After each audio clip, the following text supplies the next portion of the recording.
After an angry, bitter and spiteful life, and much to the secret relief of her neighbours, old Baba Yaga died. Baba Yaga had no friends and no family, but out of Christian duty, the townsfolk all gathered in their small wooden church for the funeral mass.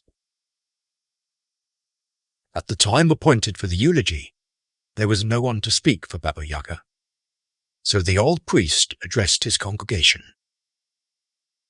"I am at a loss," he said with genuine distress, "to recall but one redeeming quality of our departed sister. In childhood, Baba Yaga was like a thorn in the flesh of her parents. In womanhood, she slew her unfortunate husband with the edge of her tongue.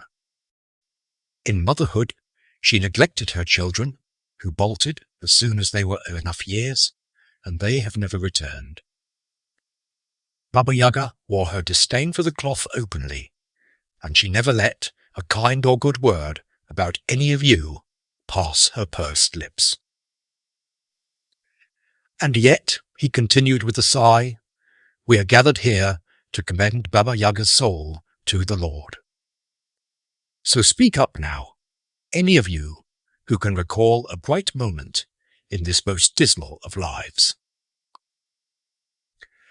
The priest looked out at the faces of the congregation, and one by one they looked down at their shoes, while slowly shaking their heads.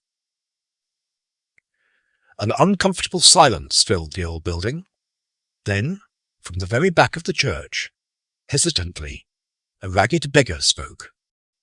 "If I may," he said, in little more than a whisper, "when I first arrived in town, it was a bitter, stormy winter's evening, and the first house I happened to call upon for alms in the midst of the storm was Baba Yaga's.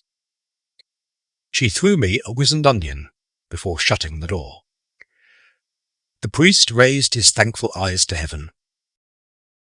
A small act of kindness by Baba Yaga to one less fortunate. He wrapped the onion in a prayer of petition, and while the congregation sang the recessional hymn, he offered it up to heaven. God received the old priest's petition and commanded St. Peter to reach out his hand into history to retrieve the onion, which he was then to take to Baba Yaga. As St. Peter approached Baba Yaga, she recognized what he was carrying and snatched it from him, shouting, "That's my onion!" St. Peter wept and departed from her.